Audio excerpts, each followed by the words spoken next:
السلام علیکم ورحمۃ اللہ وبرکاتہ۔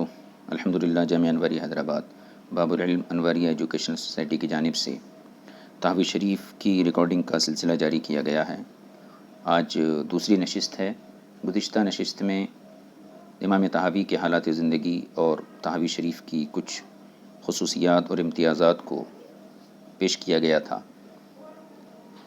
اور وہیں پر ہم نے یہ ذکر کیا تھا کہ چونکہ تحوی شریف فقہ اور حدیث کی جامع ترین کتاب ہے، اس میں امام طحاوی نے جہاں محدثانہ شان سے اور ناقد حدیث کی طرح رجال حدیث پر سند حدیث پر کلام کیا ہے، بحث کی ہے، اور تحقیق روات میں بہت تحقیق روات کے سلسلے میں جو بہترین کلام کیا ہے، اور دوسری طرف جو ہے معنی حدیث کے متعلق آپ نے مجتہدانہ شان سے بحثیں کی ہیں۔ اس لیے ضروری ہے کہ ہم حدیث صحیح کے خاص طور پر مفہوم اور اس کی مراد کے حوالے سے کچھ گفتگو کریں، اور اس کی بنیاد اصل ایک اعتراض ہے کہ مذہبی حنفی پر بالخصوص متعصب شوافع یا پھر دور حاضر کے بے سند خود ساختہ جو ہے مجتہدین، خود ساختہ مجتہدین کی طرف سے جو اعتراض کیا جاتا ہے، ایک بڑا اعتراض یہ ہے کہ حنفی مذہب حدیث کے خلاف ہے۔ لہٰذا یہ ضروری ہے کہ ہم یہ چیز سمجھنے کی کوشش کریں کہ حدیث کے خلاف ہونے کا الزام کس بنیاد پر لگایا جاتا ہے اور اس کے اسباب کیا رہیں۔ مخالفین نے اپنے اس دعوے کے ثبوت کے لیے دو چیزوں کو بنیاد بنایا ہے۔ پہلی چیز یہ کہ وہ یہ کہتے ہیں کہ امام اعظم سے روایتیں بہت کم ہیں، یعنی قلت روایت کو اس دعوے کے لیے ایک بنیاد بنایا گیا۔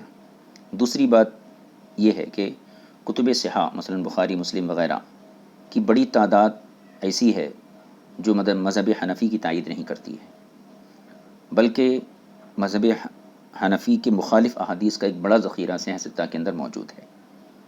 ان دو بنیادوں کی وجہ سے منکرین نے اور معترضین نے یہ الزام عائد کیا ہے کہ مذہب حنفی حدیث کے خلاف ہے۔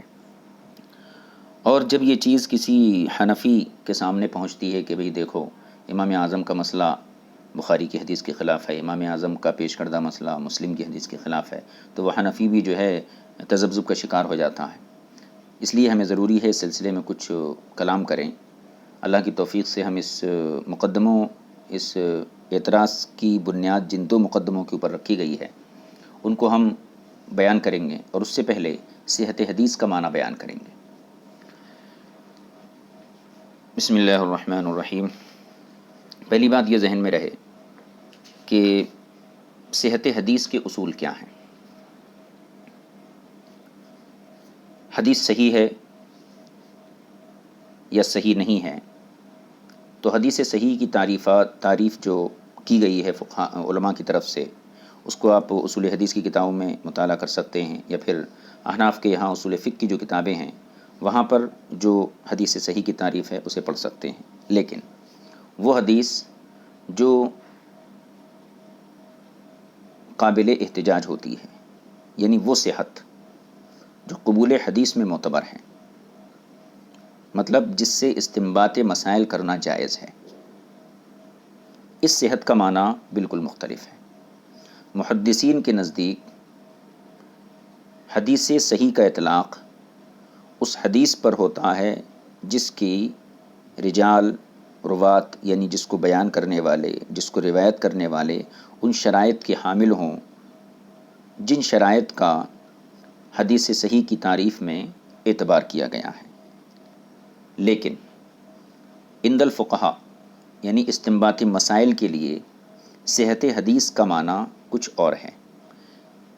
عند الفقہاء صحت حدیث کے لیے محض سند کا صحیح ہونا یہ کافی نہیں ہے، یعنی راویان حدیث کا عادل ہونا، ضابط ہونا یہ کافی نہیں ہے، بلکہ اس کے لیے کچھ اور طریقے بھی ہیں۔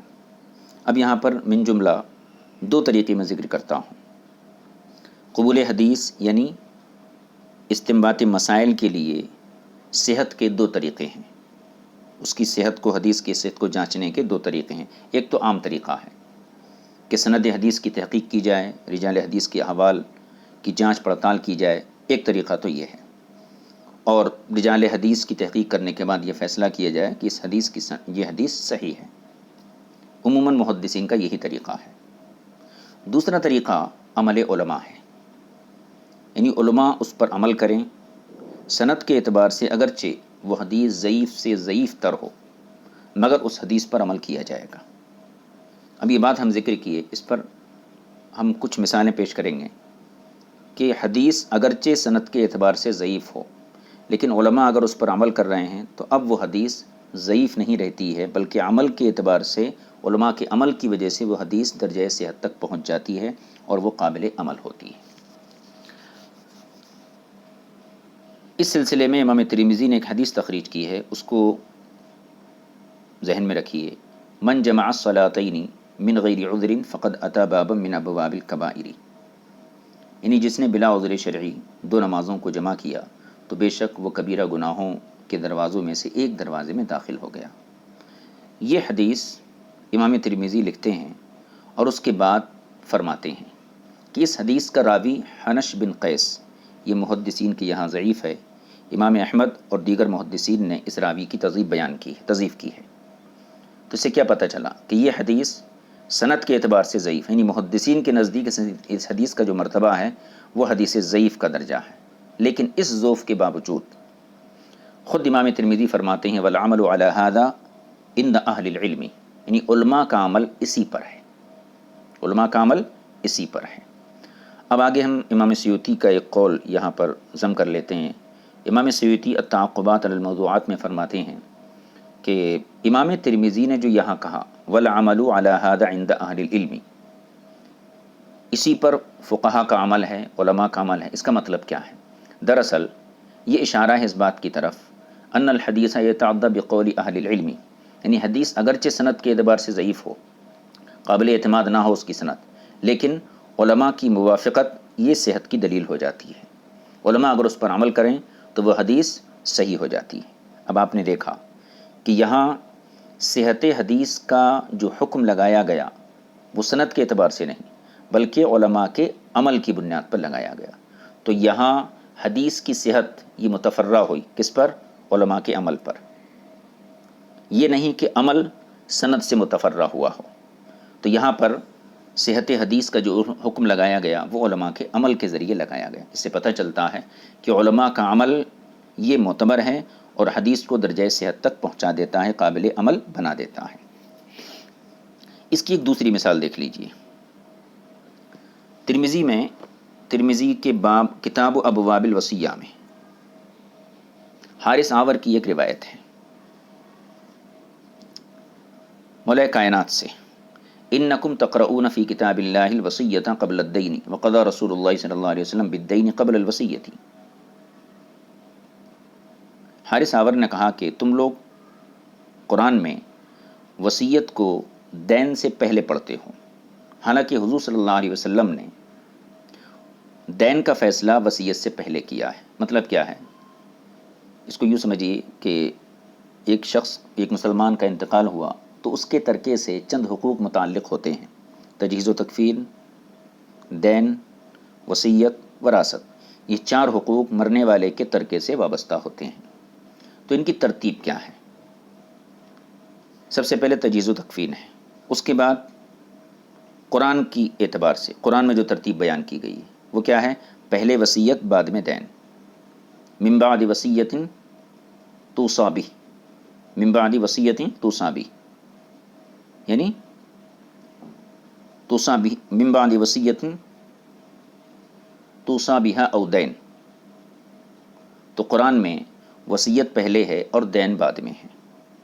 تو حارث آور نے کہا کہ تم قرآن میں تو یہ ترتیب پڑھتے ہو کہ پہلے وصیت ہے بعد میں دین ہے، حالانکہ حضور صلی اللہ علیہ وسلم نے پہلے دین کا فیصلہ کیا بعد میں وصیت جاری کرنے کا حکم دیا۔ یعنی مطلب یہ ہے کہ وراثت اس طرح تقسیم کی جائے گی کہ وصیت پوری کرنے کے بعد جو ہے دین ادا کیا جائے گا، یہ قرآن کی ترتیب ہے۔ اور حضور نے جو فیصلہ کیا اس میں کیا ہے کہ دین ادا کرنے کے بعد وصیت جاری کی جائے گی، جو قرض ہے وہ پہلے دیا جائے گا، اس کے بعد جو مال بچا اس کے ثلث سے جو ہے وصیت پوری کی جائے گی۔ تو حارث آور کے کہنے کا مطلب یہ ہے کہ تم قرآن میں تو یہ پڑھتے ہو کہ پہلے وصیت جاری کرنا ہے، بعد میں قرض اتارنا ہے۔ حضور صلی اللہ علیہ وسلم نے یہ فیصلہ کیا کہ پہلے دین اتارنا ہے، بعد میں وصیت جاری کرنا ہے۔ اب یہ حدیث پاک ہے، یہ ترمذی میں ہے۔ تو اس حدیث کو امام ترمذی لکھتے ہیں، لکھنے کے بعد فرماتے ہیں ھذا حدیث ضعیف عند اہل الحدیث۔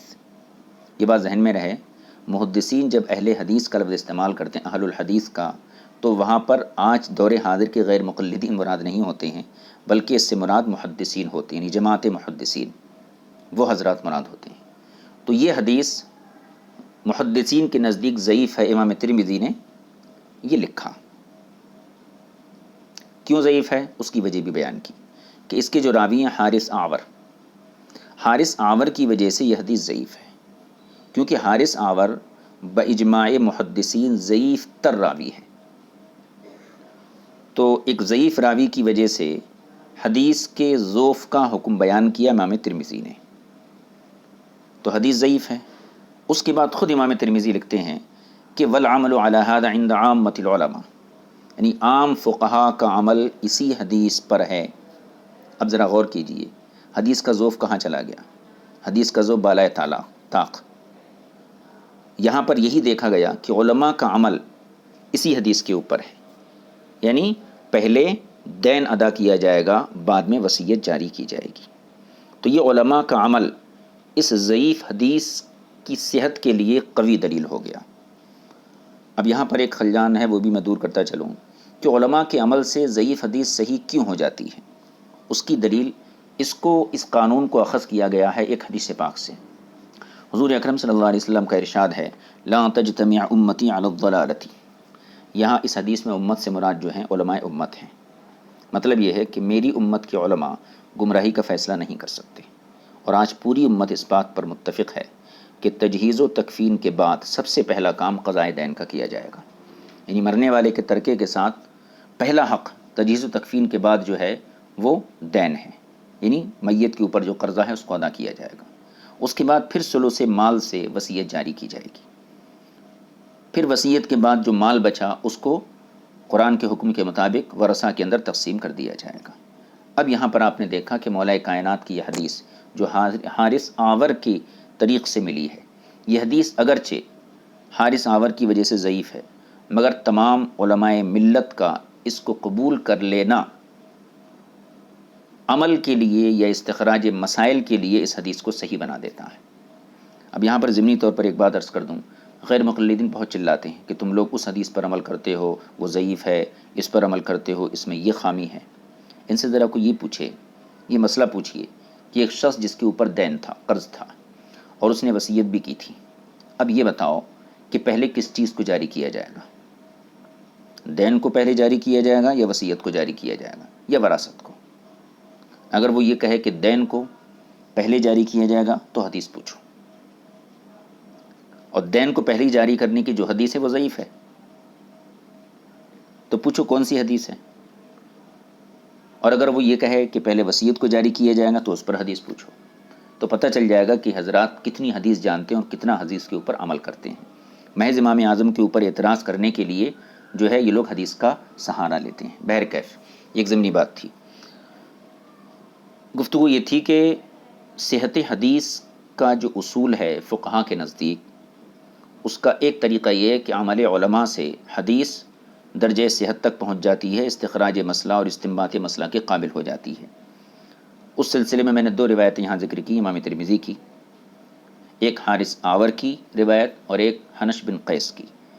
یہ دونوں روایتیں سند کے اعتبار سے ضعیف ہیں، مگر خود امام ترمذی فرماتے ہیں کہ اسی پر علماء کا عمل ہے۔ اس سے یہ پتہ چلا کہ علماء کا عمل حدیث ضعیف کو درجہ صحت تک پہنچا دیتا ہے۔ تو صحت حدیث کا یہ معنی فقہا کے نزدیک ہے۔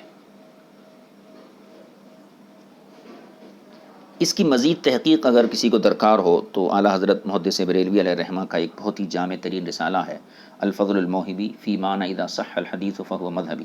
یہ چھوٹا سا مختصر رسالہ ہے، آپ نے اس میں بہت شاندار دلائل اور فقہا کی تصریحات کے ذریعے اس بات کو ثابت کیا ہے کہ امام اعظم کے اس قول کا کیا مطلب ہے، اذا صح الحدیث فہو مذہبی، اور اس کتاب میں محدثانہ انداز میں آپ نے بہت اچھی بحث کی ہے کہ صحت حدیث کن کن امور پر اس کا دار و مدار ہے.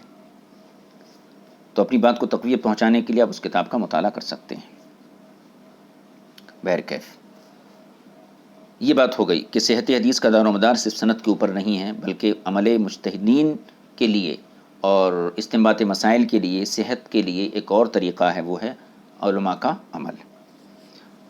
یہاں پر ایک اعتراض کا جواب بھی سن لیجیے. ہم جب اپنے کسی مسئلے کے ثبوت میں کوئی حدیث پیش کرتے ہیں دلیل کے طور پر، تو لوگ ہم سے یہ مطالبہ کرتے ہیں کہ بھئی بخاری شریف میں بتائیے، یعنی بخاری شریف کی صحیح حدیث جب موجود ہے اس کے خلاف، تو پھر آپ دوسری کتابوں کی طرف رجوع کیوں کرتی ہیں؟ تو غلط ہے. اس قسم کا اعتراض کیا جاتا ہے. یعنی مطلب یہ ہے کہ ان کو ہر مسئلے کی سند بخاری سے چاہیے، اور جب ہم مثلا کہیں کہ رفع یدین کرنا یہ مسنون نہیں ہے، تو وہ کہتے ہیں نہیں، بخاری کی صحیح حدیث کے یہ خلاف ہے.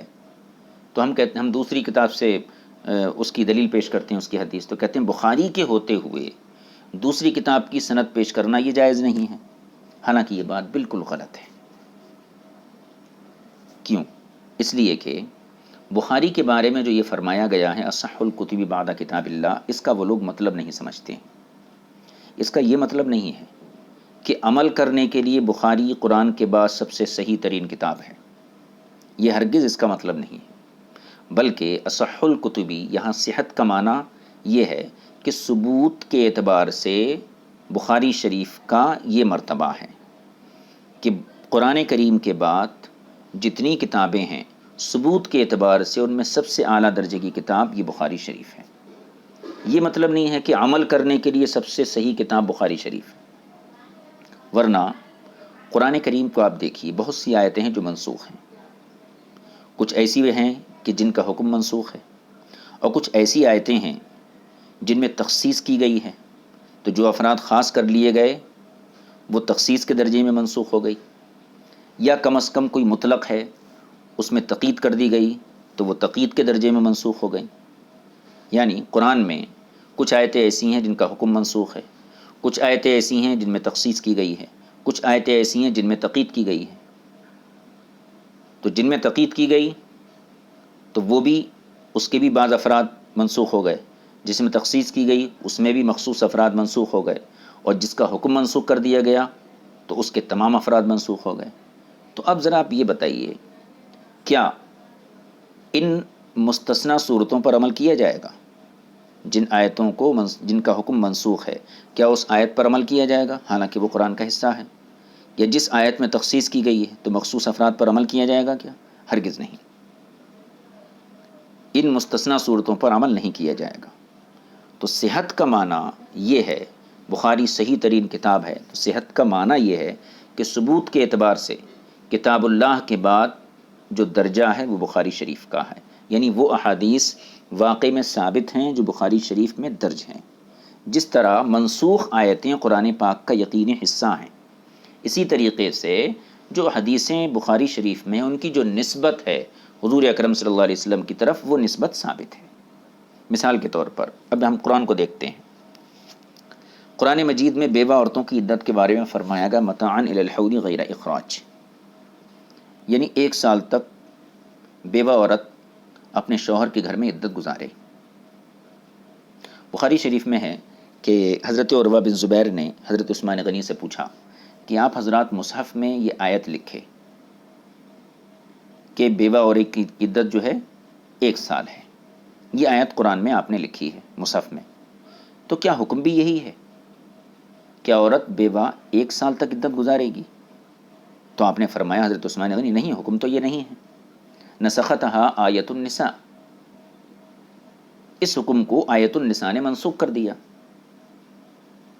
آیت النساء نے منسوخ کر دیا. یعنی یتربصن بانفسہن 4 اشہر وعشرہ، یہ جو آیت ہے، اس آیت نے متاعًا الی الحول 1 سال والی آیت کے حکم کو منسوخ کر دیا. تو فرماتے ہیں عروہ بن زبیر کہ میں نے کہا فلیما تضعها فی المصحف، جب متاعًا الی الحول کا حکم منسوخ ہو چکا ہے، اس پر عمل نہیں ہے، تو آپ اس کو مصحف میں کیوں لکھتے ہیں جبکہ آیت منسوخ ہو چکی ہے؟ تو آپ نے کیا ارشاد فرمایا؟ حضرت عثمان غنی نے فرمایا ابن اخی انی لا اذر ما سمعت رسول اللہ صلی اللہ علیہ وسلم، اے بھتیجے میں جو کچھ حضور سے پڑھتے پڑھتے سنا ہوں وہ میں چھوڑنے والا نہیں ہوں، میں اس کو ضرور لکھوں گا۔ اس سے کیا ثابت ہوا؟ اس سے ثابت یہ ہوا کہ قرآن میں ایسی آیتیں موجود ہیں جن کا ثبوت تو قطعی ہے، یقینی ہے کہ وہ اللہ کا کلام ہے اور قرآن کا حصہ ہے، لیکن ان پر عمل نہیں کیا جاتا۔ صحابہ اکرام میں اختلاف پڑ گیا کہ مطلقہ عورت کی عدت کتنی ہونی چاہیے، اور اس کی جو عدت مطلقہ عورت کی احناف کے پاس لکھی گئی وہ 3 حیض ہے، اور شوافع کے پاس جو ہے 3 طہر ہیں۔ فقہائے صحابہ کی بڑی تعداد احناف کی مؤید ہے، اور کچھ حدیثیں اور کچھ جو ہے ایسے اقوال ہیں جو امام شافعی کے مؤید ہیں۔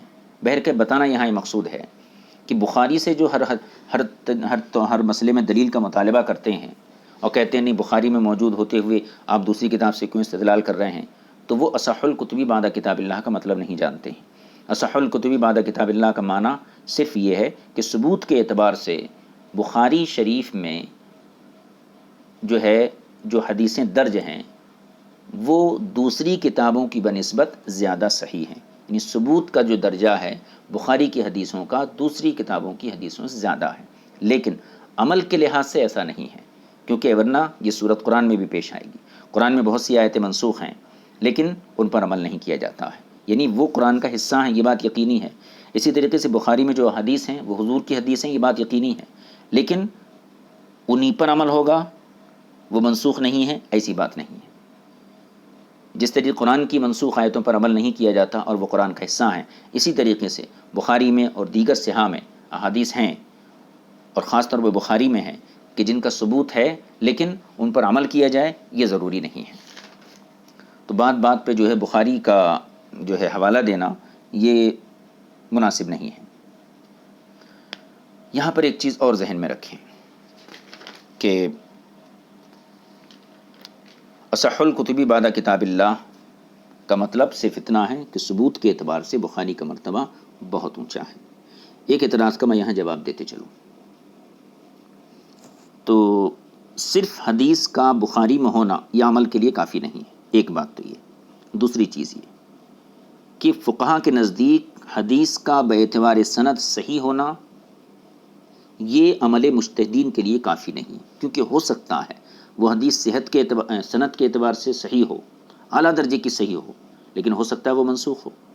اس لیے اصول صحت میں یعنی فقہا کے نزدیک صحت حدیث کے اصول میں یہ بات بھی پیش نظر رکھنی چاہیے کہ استنباط مسائل کے لیے ناسخ و منسوخ کی پہچان بھی ضروری ہے، یعنی دیکھنا پڑے گا کہ اگرچہ حدیث صحیح ہے، اعلیٰ درجے کی صحیح ہے، لیکن یہ بھی دیکھنا پڑے گا کہ یہ منسوخ تو نہیں ہے۔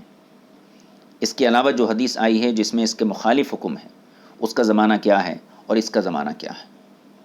تو بار بار جو یہ حضرات چلاتے ہیں کہ بخاری سے دکھائیے کہاں ہے یہ مسئلہ، ناف کے نیچے ہاتھ باندھو یہ کہاں لکھا ہے، بتائیے رفع یدین مت کرو یہ کہاں لکھا ہے، بتائیے امام کی چیز پیچھے قرات نہیں کرنا، سورہ فاتحہ نہیں پڑھنا یہ کہاں لکھا ہے، ناف کے نیچے ہاتھ باندھنا یہ کہاں لکھا ہے۔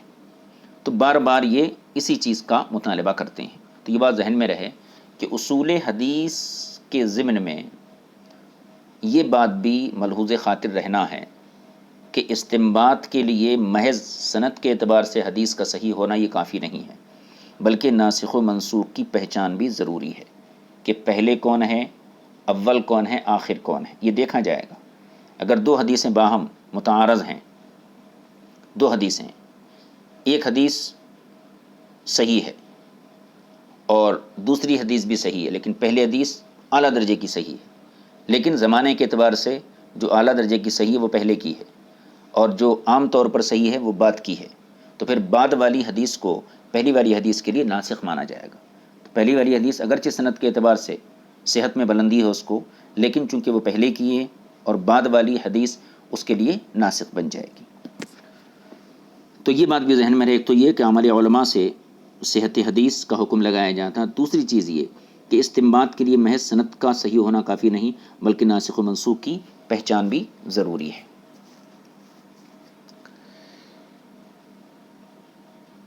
اب یہاں پر ایک بات میں نے اس سلسلے میں عرض کی کہ غیر مقلدین جو ہیں بار بار جو ہے مطالبہ کرتے ہیں بخاری سے حدیث سناؤ، بخاری سے حدیث سناؤ. تو یہ بات خیال میں رہے کہ ہم تو اس بات کے مدعی نہیں ہیں کہ ہم بخاری کی حدیث پر ہی عمل کریں گے، بلکہ ہمارا یہ قاعدہ ہے کہ حضور کا جو فرمان صحیح سند کے ساتھ جس کتاب میں بھی ملے گا اس پر عمل کیا جائے گا. لیکن وہ لوگ چونکہ بخاری کے امام بخاری شریف کے جو ہے وہ حضرات مقلد ہیں، لہٰذا وہ بار بار بخاری کا مطالبہ کرتے ہیں. تو ان سے ایک سوال کیا جا سکتا ہے. ہم ناف کے نیچے ہاتھ باندھتے ہیں تو ہم سے مطالبہ کرتے ہیں کہ بخاری کی حدیث دکھاؤ، لیکن وہ لوگ سینے کے اوپر ہاتھ باندھتے ہیں نماز میں. تو ان سے آپ یہ پوچھئے کہ سینے پر ہاتھ باندھنے والی روایت کے بخاری کے اندر موجود ہے؟ یعنی ہم سے تم مطالبہ کرتے ہو بخاری سے دکھاؤ. ہم غیر مقلدین کو 1 2 3 نہیں بلکہ 7 کتابوں کی آزادی دیتے ہیں کہ ان 7 کتابوں میں سے کسی کتاب میں بھی سینے پر ہاتھ باندھنے کی حدیث دکھا دیجیے. بخاری میں، مسلم میں، ابو داؤد میں دکھاؤ، نسائی میں دکھاؤ، ابن ماجہ میں دکھاؤ، موطا امام مالک میں دکھاؤ، ترمذی میں دکھاؤ. یہ 7 کتابیں ہو گئیں. یعنی ہم سے صرف یہ مطالبہ ہے کہ ہم صرف بخاری میں 1 کتاب میں دکھائیں، لیکن ہم انہیں 7 کتابوں کی چھوٹ دیتے ہیں. اور جس دن وہ لوگ ان 7 کتابوں میں سے کسی ایک کتاب سے سینے والی حدیث پیش کر دیں گے تو ہم بھی بخاری سے تحت السرہ والی حدیث دکھا دیں گے. اصل میں جو ناف کے نیچے ہاتھ باندھنے والی جو حدیث ہے وہ ابو داؤد شریف میں ہے، مگر ان کی ضد ہوتی ہے بخاری سے دکھاؤ. تو ان سے یہ کہیے کہ سینے پر ہاتھ باندھنے والی حدیث وہ بخاری سے دکھاؤ. اصل یہ ہے کہ صحت حدیث جو برائے اجتہاد مجتہدین ہوتا ہے اس کا معنی مختلف ہے، اور جو صحت عند المحدثین ہے اس کا معنی مختلف ہے. خلاصہ کلام یہ ہے کہ عمل کے لیے، استنباط کے لیے صحت کا دار و مدار جن امور پہ ہوتا ہے ان میں سے ایک چیز تو رجال کی تحقیق ہے، اور دوسری چیز ہے کہ وہ حدیث منسوخ نہ ہو. وہ حدیث منسوخ نہ ہو. اب ایک حدیث ہے جو اعلیٰ درجے کی صحیح ہے، آپ نے رجال کی تحقیق کر لی اور پھر آنکھیں بند کر کے اس پہ عمل نہیں کر سکتے، بلکہ اب یہ دیکھنا ہے کہ حدیث منسوخ نہ ہو. تیسری بات، علماء کے عمل سے اس کو تائید ملتی ہو، علماء کا عمل بھی اس کے اوپر ہو. اس کا یہ مطلب نہیں ہے کہ وہ حدیث جو ہے کس کتاب میں درج ہے. مطلب اس سے ہے کہ ان شرائط پر اترنے والی حدیث چاہے کسی بھی کتاب میں ہو وہ قابل عمل ہے اور اس سے مسائل کا استخراج کیا جائے گا. مجتہدین اکرام اور فقہاء اکرام صحیح حدیث ہونے کے باوجود بسا اوقات اس پر عمل نہیں کرتے ہیں. کبھی ایسا آپ دیکھیں گے کہ مذہب حنفی کسی ایک مسئلے میں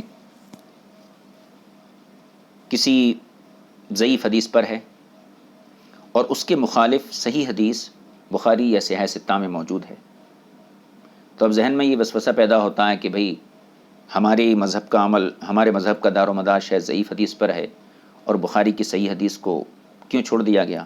تو پہلے تو یہ ذہن میں رہے کہ اس میں امام اعظم منفرد نہیں ہے. احناف کے مسلک کا یہ کوئی انفرادی معاملہ نہیں ہے، بلکہ تمام مجتہدین نے ایسا کیا ہے. کچھ اسباب ایسے ہیں جن کی بنیاد پر حدیث صحیح غیر متواتر کو ترک کیا جاتا ہے. میں وہ اسباب یہاں پر ذکر کر دیتا ہوں. کن اسباب کی بنیاد پر مجتہدین حدیث صحیح ہونے کے باوجود اس پر عمل نہیں کرتے ہیں؟ اس کے اسباب میں پہلا سبب یہ ہے، کبھی ایسا ہوتا ہے کہ وہ حدیث غیر متواتر، یعنی حدیث غیر متواتر کا حکم ایسا ہوتا ہے جو کتاب اللہ کے حکم کو منسوخ کرتا ہے. یعنی وہ حدیث غیر متواتر کتاب اللہ کے حکم کو منسوخ کرنا چاہتی ہے. دوسری چیز، کبھی ایسا ہوتا ہے، دوسرا سبب، کہ اس حدیث صحیح پر عمل کرنے سے کتاب اللہ پر زیادتی لازم آتی ہے. کتاب اللہ پر زیادتی لازم آتی ہے. مثال کے طور پر ہم ایک مثال دے دیتے ہیں اس سلسلے میں. وضو کے اندر تسمیوں کو فرض قرار دینا، یعنی وضو سے پہلے بسم اللہ پڑھنے کو فرض کا درجہ دینا، یہ قرآن پر زیادتی کے مترادف ہے. قرآن میں کیا کہا؟ یا ایھا الذین اذا قمتم الی الصلاۃ فاغسلوا وجوہکم، جب تم نماز کا ارادہ کرو تو وضو کا آغاز ایسے کرو کہ پہلے چہرہ دھو، ہاتھ دھو، مسح کرو اور پیر دھو۔ تو 4 باتوں کی فرضیت قرآن بیان کیا۔ اب ایک روایت آتی ہے کہ جو شخص بسم اللہ نہیں پڑھا اس کا وضو نہیں ہوتا ہے۔ اس روایت کی بنیاد پر امام شافعی نے وضو کے اندر تسمیہ کو فرض قرار دے دیا۔ قرآن 4 فرائض بیان کرتا ہے، اور وہ خبر واحد جو ہے اگر اس کو صحیح مان لیں کہ اس کی سند صحیح ہے، اس کے رجال سب عادل ضابط ہیں، تو پھر اس حدیث صحیح پر عمل کرنے کی وجہ سے قرآن پر زیادتی لازم آئے گی، کیونکہ قرآن تو 4 فرض بیان کر رہا ہے: چہرہ دھونا، دونوں ہاتھ دھونا، مسح کرنا اور پیر دھونا۔ صرف 4 فرائض بیان کر رہا ہے، لیکن حدیث کے ذریعے فرائض کی تعداد 5 ہو جا رہی ہے، تو قرآن کے حکم پر زیادتی ہو رہی ہے۔ تو کبھی ایسا بھی ہوتا ہے۔ تو مجتہدین جو حدیث صحیح پر عمل نہیں کرتے ہیں، اس کے کچھ اسباب ہوتے ہیں۔ پہلا سبب، وہ حدیث غیر متواتر کتاب اللہ کا نسخ چاہتی ہے۔ دوسرا سبب، وہ حدیث صحیح کتاب اللہ پر زیادتی کا تقاضا کرتی ہے۔ یا پھر تیسرا سبب یہ ہوتا ہے کہ کوئی دوسری صحیح حدیث اس صحیح حدیث کے اوپر وجہ ترجیح رکھتی ہے۔ مثلا ایک حدیث آئی کہ رفع یدین کرو، یہ بھی صحیح ہے۔ دوسری حدیث آئی رفع یدین مت کرو، یہ بھی صحیح ہے۔ اب دونوں حدیثیں صحیح ہیں، لیکن جس حدیث میں رفع یدین نہ کرنے کا حکم ہے، وہ حدیث کسی قرینے کی بنیاد پر وجہ ترجیح رکھتی ہے، تو پھر مجتہدین کیا کرتے ہیں، وہ حدیث کو رفع یدین والی حدیث کے اوپر غالب کر دیتے ہیں اور اس پر عمل کرتے ہیں۔ 3 سبب ہو گئے۔ چوتھا سبب یہ ہے کہ اس صحیح حدیث کو اس لیے چھوڑتے ہیں کہ اس پر عمل کرنے سے تکرار نسخ لازم آتی، یعنی ایک حکم جو منسوخ ہو چکا ہے اس کو دوبارہ منسوخ کرنے کی خرابی لازم آتی ہے۔ یا اس کا یہ بھی سبب ہو سکتا ہے کہ کوئی صحیح حدیث ہے سند کے اعتبار سے، لیکن اس حدیث سے ثابت ہونے والا جو حکم ہے وہ عرف پر مبنی تھا، جو عرف اب ختم ہو چکا ہے، لہٰذا وہ عرف ختم ہوتے ہی اس حدیث کا حکم بھی ختم ہو جائے گا۔ اب حدیث تو صحیح موجود ہے، لیکن جس عرف کے اوپر حدیث کے حکم کی بنیاد رکھی گئی ہے وہ عرف موجود نہیں ہے، لہٰذا اس وجہ سے مجتہدین اس حدیث پر عمل چھوڑ دیتے ہیں۔ اس کے علاوہ ایک سبب یہ بھی ہے کہ اس حدیث صحیح پر عمل کرنے سے خروج حرج فی الدین، دین میں تنگی لازم آتی ہو، ایسی صورت میں بھی حدیث صحیح پر عمل نہیں کیا جاتا ہے۔ یا پھر حدیث صحیح کا حکم کسی علت پر قائم تھا، لیکن اب علت وہ ختم ہو چکی ہے، لہٰذا اس حدیث پر عمل نہیں کیا جاتا ہے۔ یا خود صحابی راوی جو اس حدیث کی روایت کرنے والے صحابی ہیں، انہوں نے حدیث مفسر کی مخالفت کی، تو ان تمام صورتوں میں مجتہدین حدیث صحیح کو نہیں لیتے ہیں، کیونکہ یہ حضرات مقصد شرع کا ادراک رکھتے ہیں۔ تو میں نے کچھ یہاں چیزیں ذکر کی، اور یہ تمام چیزیں جو ہیں فتاوی رضویہ کے حوالے سے آپ کی خدمت پیش کی گئی ہیں کہ مجتہدین جو ہیں صحیح حدیث ہونے کے باوجود اس پر جو عمل نہیں کرتے ہیں، اس کے متعدد اسباب ہیں۔ ان میں سے کچھ اسباب یہاں میں نے ذکر کیے ہیں، پھر سے ان کو میں ایک بار جو ہے دہرا دیتا ہوں۔ پہلا سبب یہ ہے وہ حدیث صحیح غیر متواتر کتاب اللہ کا نسخ چاہتی۔ دوسرا سبب اس پر عمل کرنے سے زیادتی علی الکتاب لازم آتی ہے۔ تیسرا سبب دوسری صحیح حدیث جو وجہ ترجیح رکھتی ہے اس حدیث کے معارض آ جاتی ہے۔ تیسری چیز اس صحیح حدیث پر عمل کرنے سے تکرار نسخ لازم آتا ہے۔ چوتھی چیز اس کا حکم حال عرف پر مبنی ہوتا تھا جو اب ختم ہو گیا ہے۔ پانچویں چیز اس حدیث پر عمل کرنے سے حرج فی الدین لازم آتا ہو۔ یا پھر چھٹی چیز اس حدیث کا جو حکم ہے وہ کسی علت پر قائم ہو اور وہ علت اب ختم ہو چکی ہے۔ ساتویں چیز یہ کہ خود صحابی راوی نے حدیث مفسر کی مخالفت کی ہو، یعنی صحابی راوی کا عمل حدیث مفسر کے خلاف ہو۔ تو ان تمام صورتوں میں مجتہدین حدیث صحیح کو نہیں لیتے ہیں، کیونکہ یہ حضرات مقصد شرع کو پہچانتے ہیں، یعنی شریعت ہم سے کیا چاہتی ہے، اللہ تعالیٰ کیا چاہتا ہے، اس چیز کو پہچاننے کا نام ہی فقاہت ہے، اور اس پہچاننے والے کو فقیہ کہتے ہیں۔ یہاں پر میں ایک مثال اس سلسلے میں ذکر کرتا چلوں کہ قرآن کریم میں مصارف زکوٰۃ کے سلسلے میں جن حضرات کو ذکر کیا گیا ہے ان میں ایک قسم ہے والمؤلفۃ قلوبہم، یعنی مشرکین غیر مسلمین کو بھی مال زکوٰۃ دینے کی اجازت ہے ان کے دلوں کو اسلام کی طرف موڑنے کے لیے یا مسلمانوں کو ان کے شر سے بچانے کے لیے، یعنی تالیف قلب کے لیے غیر مسلم کو بھی زکوٰۃ دی جائے گی اور حضور کے زمانے میں دی جاتی رہی ہے۔ یہ قرآن میں حکم ہے، ٹھیک ہے؟ تو قرآن فرماتا والمؤلفۃ قلوبہم کو بھی زکوٰۃ دی جائے گی، یعنی غیر مسلموں کو تالیف قلب کی نیت سے زکوٰۃ دینے کی اجازت ہے، اور حضور صلی اللہ علیہ وسلم نے اس پر اپنی زندگی میں عمل بھی کیا، دی جاتی رہی۔ لیکن بعد میں جب صحابہ کا دور آیا تو تمام صحابہ نے اس بات پر اجماع کر لیا کہ اب والمؤلفۃ قلوبہم کو زکوٰۃ نہیں دی جائے گی، یعنی غیر مسلم کو تالیف قلب کے لیے اب غیر مسلم کو زکوٰۃ نہیں دی جائے گی۔ کیوں نہیں دی جائے گی؟ صحابہ اکرام نے غور کیا کہ مؤلفت قلوب کو زکوٰۃ کا مال دینے کی علت کیا تھی؟ علت یہ تھی تالیف قلب، مسلمانوں کو شوکت حاصل نہیں تھی، مسلمانوں کی تعداد کم تھی اور ظاہری طور پر مسلمان کمزور تھے، معاشی حالت بھی اچھی نہیں تھی، مشرکین طاقتور توانا تندرست تھے، ان کے پاس اقتدار بھی تھا، ان کے پاس سیاست بھی تھی، مال تجارت کی منڈیوں پہ وہ لوگ قابض تھے۔ تو وہاں پر جو حکمت تھی وہ یہ تھی کہ مسلمانوں کے خلاف جو یہ شرنگیزیاں کرتے ہیں اور شرارت کرتے ہیں اس سے مسلمان کم از کم محفوظ رہ سکیں اور ان کے دلوں کو اسلام کے لیے موڑا جا سکے۔ صحابہ اکرام نے دیکھا اپنے دور میں کہ اب اسلام پھیل چکا ہے، اسلام کی جڑیں عرب کی زمین پر اور عرب کے باہر کے ممالک کی زمین پر بھی مضبوط ہو چکی ہیں اور اسلامی شوکت قائم ہو چکی ہے، لہٰذا اب غیر مسلمین کو زکوٰۃ دینے کی ضرورت نہیں ہے۔ لہٰذا تمام صحابہ نے یہ اجماع کر لیا کہ اب غیر مسلمین کو یعنی والمؤلفۃ قلوبہم کو زکوٰۃ نہیں دی جائے گی۔ اب یہاں دیکھیے، صحابہ نے بظاہر قرآن کے خلاف فیصلہ کیا لیکن مقصود شرع کے خلاف فیصلہ نہیں کیا۔ شریعت کا مقصد جو تھا وہ انہوں نے پہچانا، اور شریعت کے مقصد کو پہچاننا اسی کا نام فقاہت ہے، اسی کا نام فقہ ہے، اور پہچاننے والے کو فقیہ بولتے ہیں۔ تو یہ حضرات جو مجتہدین ہوتے ہیں یہ بھی مقصود شرع کو پہچانتے ہیں اور یہ جانتے ہیں کہ اگر کسی حدیث صحیح میں کوئی حکم دیا گیا ہے تو وہ کسی علت پر اگر مبنی ہے اور وہ علت موجود نہیں ہے تو پھر اس صحیح حدیث پر عمل نہیں کیا جائے گا۔ تو مقصود شرع کو پہچاننا یہی فقاہت ہے، اور مجتہدین اور ہمارے فقہاء اکرام نے اسی چیز کا مظاہرہ کیا اور بہت ساری صحیح حدیثوں کو ان اسباب کی بنیاد پر انہوں نے ترک کر دیا۔ تو اس گفتگو کا خلاصہ یہ ہے کہ صحت حدیث عند الفقہاء کا ایک طریقہ یہ ہے کہ عمل علماء سے جو ہے حدیث درجہ صحت تک پہنچتی ہے۔ دوسری بات، جو حدیث ہے اگرچہ وہ اعلیٰ درجے کی صحیح ہو، یہ بھی جاننا ضروری ہے کہ وہ منسوخ نہ ہو۔ اگر وہ منسوخ ہوگی تو صحیح ہونے کے باوجود اس پر عمل نہیں کیا جائے گا۔ اسی طریقے سے وہ حدیث جو میں نے اسباب بتائے وہ اسباب سے خالی ہو، اس کے بعد اس پر عمل کیا جائے گا۔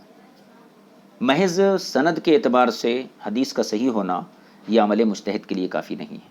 اس کی میں چند مثالیں یہاں ذکر کر دوں۔ حضرات صحابہ اکرام سے لے کر ائمہ مجتہدین تک کوئی ایسا مجتہد نہیں گزرا ہے جس نے بعض صحیح حدیثوں کو مؤول یا مرجوح یا کسی اور وجہ سے متروک العمل نہ ٹھہرایا ہو۔ یعنی صحابہ سے لے کر ائمہ مجتہدین تک ہر مجتہد نے، ہر فقیہ نے کسی نہ کسی حدیث سے صحیح کو مؤول یا مرجوح مان کر یا کسی اور وجہ سے متروک العمل ضرور ٹھہرایا ہے۔ مثال کے طور پر ابن عباس کی ایک روایت ہے اور ایک حضرت ابو ہریرہ۔ حضرت ابو ہریرہ ایک حدیث روایت کرتے ہیں۔ اب ظاہر سی بات ہے کہ ابو ہریرہ جس حدیث کو روایت کریں گے ابن عباس کے سامنے تو اس میں ضعف کا تو احتمال ہی نہیں ہو سکتا۔ ابو ہریرہ نے حضور سے سنا، ٹھیک ہے، اور ابن عباس کو سنایا۔ تو حضرت ابو ہریرہ کی ایک روایت ہے الوضوء مما مست النار، یعنی آگ پر پکی ہوئی چیز سے وضو کرنا ضروری ہے۔ یعنی اگر کوئی شخص باوضو ہو، آگ پر پکی ہوئی چیز کھا لے تو پھر اس کا وضو ٹوٹ جاتا ہے، اس پر وضو کرنا واجب ہے۔ یہ حدیث ابو ہریرہ نے روایت کی۔ حدیث بالکل صحیح ہے، اس میں کوئی کلام نہیں ہے۔ ابن عباس کے سامنے جب یہ تذکرہ ہوا تو حضرت ابن عباس نے فرمایا انتوضا من الدہن انتوضا من الحمیم، اس کو ترمذی نے بیان کیا کہ کیا ہم تیل سے اور گرم پانی سے وضو کریں گے؟ گویا حضرت عبداللہ ابن عباس نے اس حدیث صحیح کو متروک کر دیا، چھوڑ دیا، اس پر عمل نہیں کیا۔ تو آپ نے دیکھا کہ ابن عباس جیسے صحابی جن کے بارے میں حضور نے فرمایا اللہ فقہہ فی الدین وعلمہ التاویل، دین میں فقیہ بنا اور قرآن کی تعویل سکھا، ایسے صحابی نے حدیث صحیح کو ترک کر دیا، اس پر عمل نہیں کیا، تو کیا انہوں نے دین کے خلاف کیا؟ ہرگز ایسا نہیں۔ ابن عباس کی نظر میں کوئی وجہ رہی ہوگی، ابن عباس رضی اللہ تعالی عنہ نے کسی سبب پہ غور کیا اور اس کے بعد جو ہے حدیث ابو ہریرہ کو انہوں نے رد کر دیا، اس پر عمل نہیں کیا۔ تو کیا پتہ چلا کہ صحابہ اکرام بھی احادیث صحیحہ کو کسی نہ کسی بنیاد پر، یعنی مؤول مان کر یا مرجو مان کر یا کسی اور وجہ سے ترک کیا کرتے تھے۔ اسی طریقے سے ترمذی میں ایک اور روایت ہے، الوضوء من لحوم الابل، یعنی اونٹوں کا گوشت کھانے کی وجہ سے وضو واجب ہو جاتا ہے۔ اس حدیث کے متعلق جو ہے اکابر تابعین بلکہ جمہور تابعین نے یہ فرمایا کہ وَهُوَ صحیح معروف من حدیث البراء وجابر بن سمرہ وغیرہما، یعنی یہ حدیث صحیح طریقے سے برا بن عازب، جابر بن سمرہ اور دوسرے صحابہ سے بھی مروی ہے، یعنی یہ اعلیٰ درجے کی صحیح حدیث ہے سند کے اعتبار سے، لیکن اس کے باوجود اس حدیث پر عمل نہیں کیا جاتا، نہ یہ ضعیف ہے، اور ایک بات، نہ یہ منسوخ ہے۔ کسی محدث نے الوضوء من لحوم الابلی کی نسخ کا دعویٰ نہیں کیا، تو نہ تو یہ منسوخ ہے نہ یہ ضعیف ہے، اعلیٰ درجے کی صحیح حدیث ہے، لیکن اس کے باوجود اس حدیث کو چھوڑا گیا اور امت نے اس پر عمل نہیں کیا، امت نے اس پر عمل نہیں کیا۔ کیوں؟ اس لیے کہ علماء کا عمل اس کے اوپر نہیں تھا۔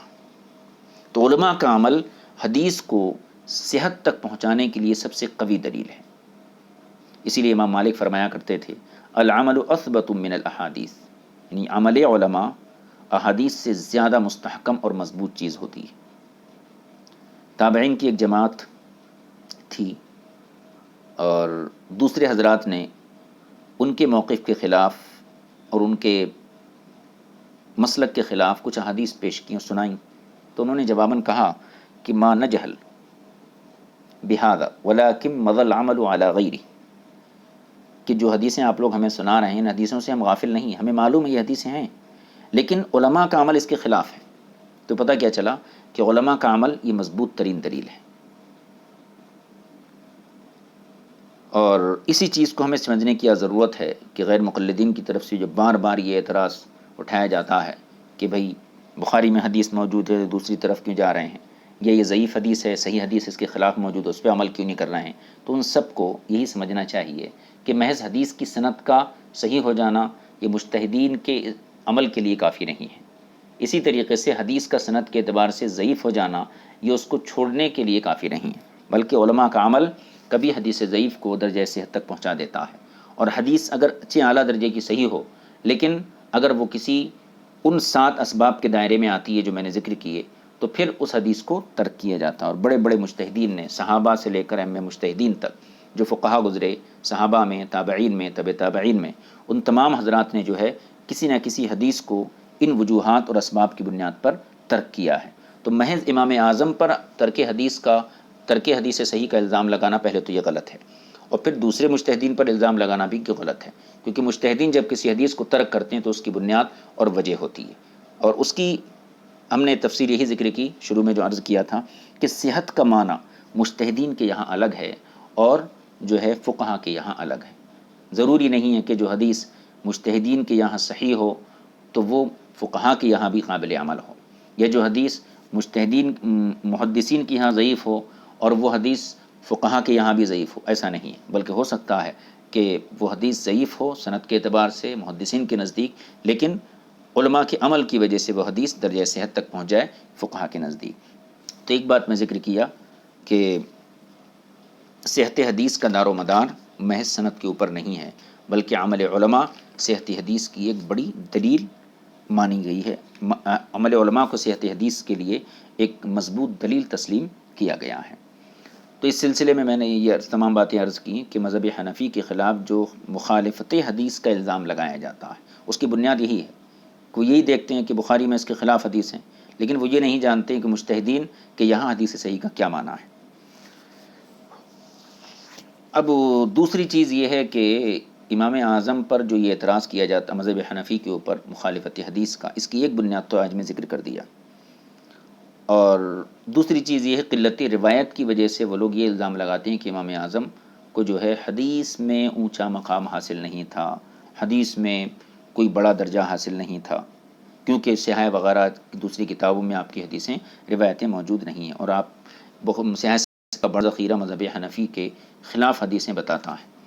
تو ان باتوں کو انشاءاللہ تعالی جو ہے ہم آئندہ نشست میں جو ہے آپ کی خدمت میں عرض کریں گے۔ ابھی کچھ اور ضروری، بہت ہی ضروری بنیادی باتیں باقی ہیں، اور ان میں پھر میں اشارتاً عرض کر دیتا ہوں ان کو کہ ایک تو یہ کہ صحاح ستہ کے اندر مذہب حنفی کی معید حدیثوں کی کثرت کیوں نہیں ہے، اس بھی کچھ اسباب ہیں، اور امام اعظم کے مذہب پر مخالفت حدیث کا الزام کیوں لگایا جاتا ہے، اس کے بھی کچھ اسباب ہیں۔ الزام کی بنیاد کیا ہے وہ میں نے ذکر کی، قلت روایت اور صحاح ستہ کے اندر احادیث ہماری معید احادیث کا نہ ہونا۔ لیکن ہم اپنے طور پر اگر حنفی ہونے کے اعتبار سے اگر ہم دیکھیں تو اس کے کچھ اسباب بھی ہیں کہ جو الزام لگایا جاتا ہے، وہ اسباب کو انشاءاللہ تعالی اور قلت حدیث کا جو الزام ہے اس کے جوابات کو انشاءاللہ آئندہ نشست میں پیش کریں گے، اور اس کے بعد جو ہے تحاوی شریف کا جو خطبہ ہے اس کے کا انشاءاللہ تعالی آغاز کیا جائے گا۔